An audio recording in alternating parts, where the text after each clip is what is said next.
Sir ഇനി എവിടെയെങ്കിലും ഒപ്പിടാനുണ്ടോ? തനിക്ക് ഒപ്പിട്ട് കളിക്കാനേ ഇത് പഴയ മലയാളം നോട്ട്ബുക്കിന്റെ ബാക്ക് പേജ് അല്ല. എന്നാൽ എന്ത് ഡൈവോഴ്സ്?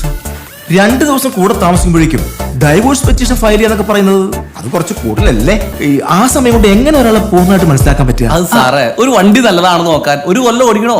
ഒന്ന് ടെസ്റ്റ് ഡ്രൈവ് അടിച്ചാ പോരെ? എക്സ്ക്യൂസ് മീ, ഞാൻ തന്ന പെറ്റീഷനിൽ വളരെ വ്യക്തമായിട്ട് എഴുതിയിട്ടുണ്ട്. എന്ത്? ഇയാൾ ഒരു സൈക്കോ ആണ്. സൈക്കോ? അതെ സർ, ഇയാളുടെ ബോഡി ഗാർഡിനെ ഒന്ന് നോക്കിയേ. സ്പെഷ്യൽ ബ്രീഡ് എങ്ങുണ്ട്? ലോകത്ത് ആരെങ്കിലും ഇങ്ങനെ ഒരാളെ ബോഡി ഗാർഡായിട്ട് വെക്കോ? അതാണ് ബ്രിട്ടോ.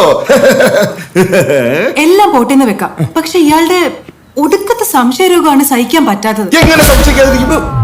കല്യാണം കഴിഞ്ഞ ആദ്യ രാത്രി തന്നെ ഒരു പരിചയമില്ലാത്ത എന്നെ കെട്ടിപ്പിടിച്ച് ഉമ്മയ്ക്കാൻ നോക്കിയോളാണ് ഇവൾ. ആന്നേ, അപ്പൊ കുറച്ച് പരിചയമുള്ള ഒരാളെ കണ്ടാൽ ഇവൾ എന്തൊക്കെ ചെയ്യായിരിക്കും? എന്തൊക്കെ ചെയ്യും? സാറ് പറ. 2 ദിവസം ഈ മുതലപ്പ് എങ്ങനെ കഴിച്ചു കൂട്ടി?